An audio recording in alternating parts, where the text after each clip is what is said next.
मूसलाधार बारिश जो है वो किस तरह से आम जनजीवन के लिए मुसीबत बन गई है, आम लोगों के लिए मुसीबत बन गई है। आज हम आपको सिर्फ खबर नहीं दिखा रहे हैं बल्कि अलर्ट कर रहे हैं, क्योंकि भारत का पर्वतीय भाग आज रो रहा है। बारिश की बूंदों में अब पानी नहीं, तबाही की स्याही घुल चुकी है। उत्तराखंड, हिमाचल, जम्मू कश्मीर और से लेकर दिल्ली, यूपी, हरियाणा, एमपी तक जहां देखो वहां प्रलय जैसे हालात बने हुए हैं। पानी अब जीवन नहीं दे रहा, पानी अब लील रहा है। पहाड़ों से लेकर मैदानों तक आसमान से बरसती आफत ने तबाही मचा रखी है। भारत का बड़ा हिस्सा इस समय बारिश की मार झेल रहा है। पहाड़ों से लेकर मैदानों तक हर जगह पानी ने तबाही मचा रखी है। उत्तराखंड और हिमाचल में बादल फटने से भूस्खलन की घटनाओं ने सैकड़ों घर उजाड़ दिए हैं। सैकड़ों सड़कों पर जो है मलबा, टूटी पुलिया और बहते मकान इस त्रासदी की गवाही दे रहे हैं। दिल्ली एनसीआर में हालात बेकाबू हैं। यमुना नदी खतरे के निशान से ऊपर बह रही है। नोएडा और गुरुग्राम के कई सेक्टरों में सड़कें नहर जैसी बन गई है। दिल्ली के कई इलाकों में पानी घरों तक घुस चुका है। हरियाणा में पंचकुला, हिसार, रोहतक और झज्जर सहित कई जिलों में स्कूल बंद कर दिए गए हैं। यूपी के 21 जिलों में भारी बारिश का अलर्ट जारी किया गया है।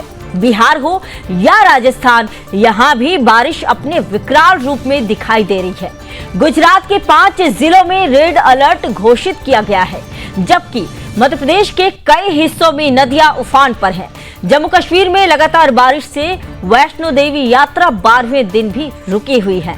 जयपुर में एक 4 मंजिला हवेली ढहने की वजह से बड़ा हादसा हुआ। गांव से लेकर शहर तक लोग बेबस और डरे हुए हैं। छतों पर फंसे लोग मदद का इंतजार कर रहे हैं, जबकि राहत और बचाव दल लगातार कोशिश कर रहे हैं। कुल मिलाकर बारिश अब जीवन नहीं दे रही बल्कि मौत बनकर बरस रही है।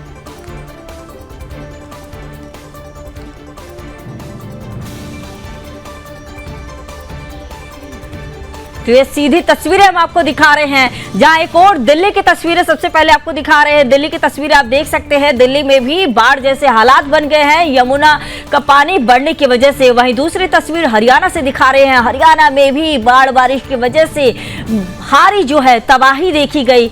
वहीं तीसरी तस्वीर मध्य प्रदेश से दिखा रहे हैं। मध्य प्रदेश में भी वैसी ही हालात बने हुए हैं। वहीं पंजाब की अगली तस्वीर अगर आप देखें तो पंजाब में भी भारी बारिश की वजह से बाढ़ की स्थिति हुई, जिसके बाद कई लोगों की जान भी चली गई। लगभग 37 लोगों से ज्यादा की जान गई है। कई लाख जो घर जो है वो प्रभावित हुए हैं। लोगों को फिलहाल निकाला गया है। वहीं अगली तस्वीर हम आपको नोएडा से दिखा रहे हैं। नोएडा में भी भारी बारिश की वजह से जगह जगह जलभराव की स्थिति बन गई है।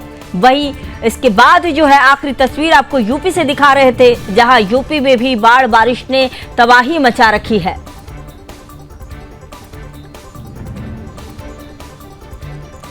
तो यूपी में भी वही हालात बने हुए हैं। तो ये जगह जगह की आपको तस्वीरें दिखा रहे हैं, जहां बाढ़ बारिश की वजह से हालात भयावह बने हुए हैं।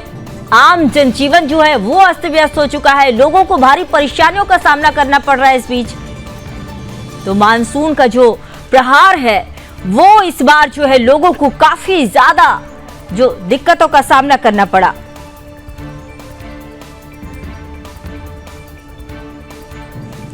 तो ये 3 तस्वीरें हम आपको दिखा रहे हैं। पहली तस्वीर भिवानी से दिखा रहे हैं। भिवानी में भी आप देख सकते हैं जगह जगह जो है बाढ़ के पानी की वजह से पार्क की ये तस्वीरें हैं। पार्क में भी जलभराव की स्थिति बन गई है, पानी भर चुका है। वही अगली तस्वीर आपको दिखाएंगे।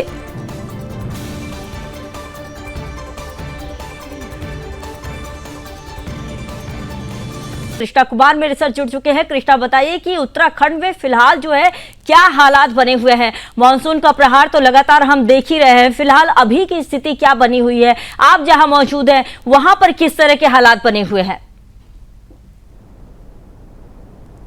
बिल्कुल संगीता, देखिए मैं इस समय देहरादून में मौजूद हूँ, जहाँ बीते 2 दिनों से मौसम जो है वो काफी ज्यादा साफ जो है वो देखा जा रहा है। हालांकि शाम के या सुबह के टाइम छोट-मोट बारिश जो है वो जरूर दर्ज करी जा रही है, लेकिन मौसम विभाग के अनुसार आज उत्तराखंड के कई जिलों में येलो अलर्ट, तो पहाड़ी जिलों की अगर आप बात करते हैं तो वहाँ पे ऑरेंज अलर्ट मौसम विभाग द्वारा जारी किया गया है। स्थानीय लोगों से और यात्रियों से सुरक्षा बरतने की जो है वो अपील करी गई है और कहा गया है कि अगर यात्रा आपकी जरूरी ना हो तो उसको अभी थोड़ा टाल दिया जाए। कुछ दिनों बाद जब मौसम बिल्कुल साफ हो जाएगा तभी अपनी यात्रा जो है वो पूर्ण रूप से शुरू करें, क्योंकि जब भारी बारिश का अलर्ट जारी हुआ था 5 दिनों के लिए, रेड अलर्ट जो है वो मौसम विभाग द्वारा जारी किया गया था, तब सुरक्षा की दृष्टि से जो है वो चारधाम यात्राओं को भी 5 सितंबर तक के लिए स्थगित कर दिया गया था। लेकिन अब मौसम खुलने के बाद आज से फिर से चारधाम यात्रा जो है वो एक बार सुचारू हो चुकी है। सभी जिलों के जिलाधिकारियों को जो है वो अधिकृत किया गया है कि अगर उनके जिलों में अगर मौसम ज्यादा खराब होता है तो वो यात्रा को दोबारा भी स्थगित कर सकते हैं, फिर दोबारा मौसम साफ होने के बाद दोबारा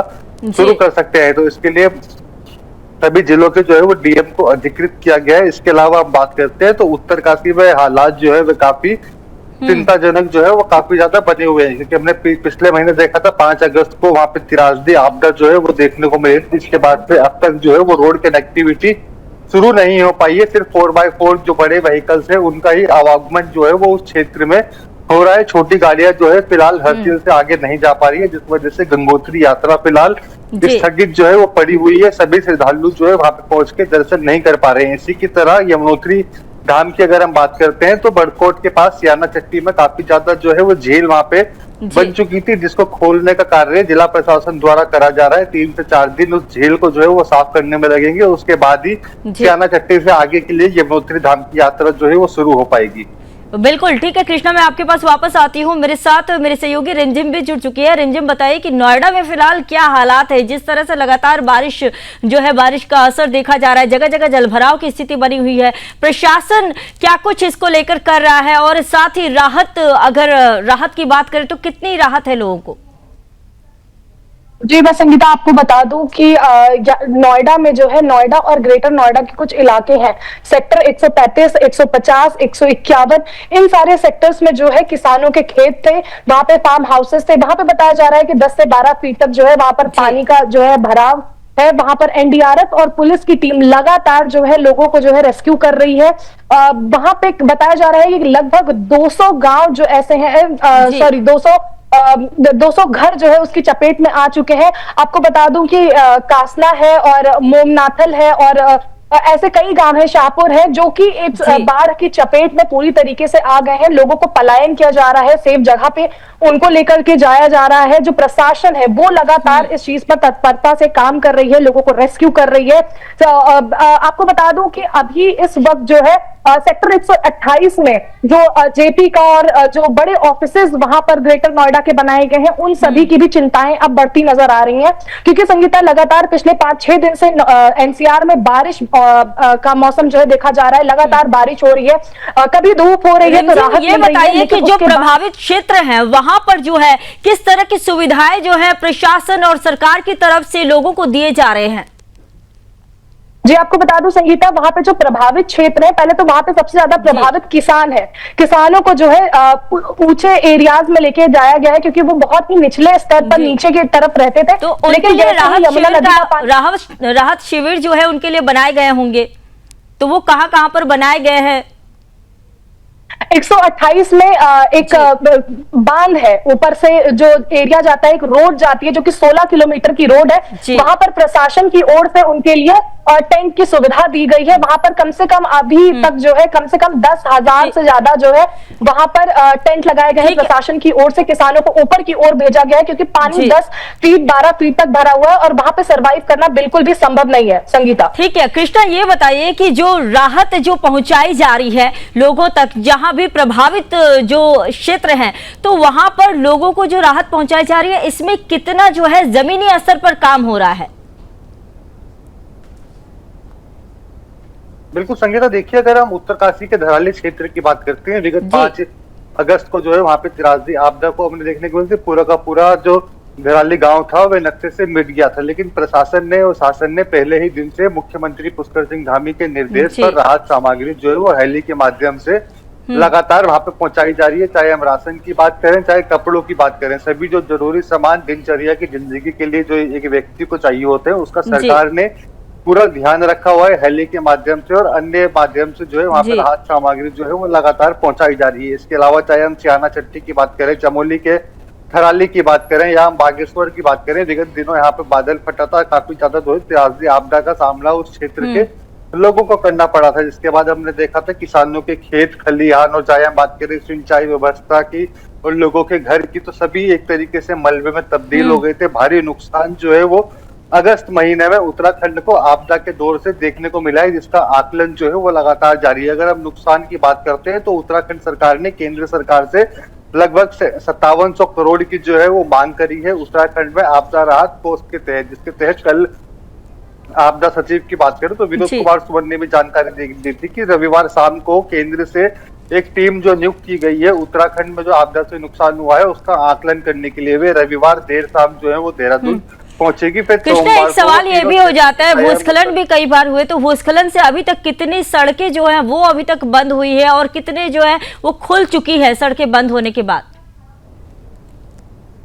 देखिए, अगर हम ऑल ओवर उत्तराखंड की बात करते हैं तो पीडब्ल्यूडी की करीब 1700 सड़कें ऐसी थी जो लगातार बंद हुई हैं और खुली भी है, जिनमें से लगभग 1650 के करीब यानी कि 95% से अधिक सड़कें जो है उनको खोला जा चुका है। बाकियों में शेष जो है वो काम अभी तक जारी है। अगर हम चारधाम यात्रा मार्ग की बात करते हैं तो उत्तरकाशी को छोड़ के केदारनाथ और बद्रीनाथ का मार्ग जो है वो पूर्ण रूप से सुचारू है। सभी मार्गों पर शासन द्वारा जेसीबी और अन्य जरूरी मशीनें जो है वो तैनात करी गई है। अगर कोई रोड भूस्खलन की वजह से बंद होती है तो उसको तुरंत ही खोल दिया जाए, क्योंकि मुख्यमंत्री ने भी स्पष्ट आदेश दिए थे किसी भी यात्रियों को भूस्खलन की वजह से ज्यादा समय तक रोड पे ना रोका जाए, तुरंत ही सभी रास्तों को जो है वो सुचारू करके यात्रा को जो है वो पूर्ण चालू रखा जाए। संगीता, ठीक है कृष्णा, बहुत धन्यवाद, आपने जानकारी दी और साथ ही रिमझिम आपका भी बहुत धन्यवाद। तो देखिए, बारिश का जो कहर है वो लगातार जो है देश भर के कोने कोने में जारी है।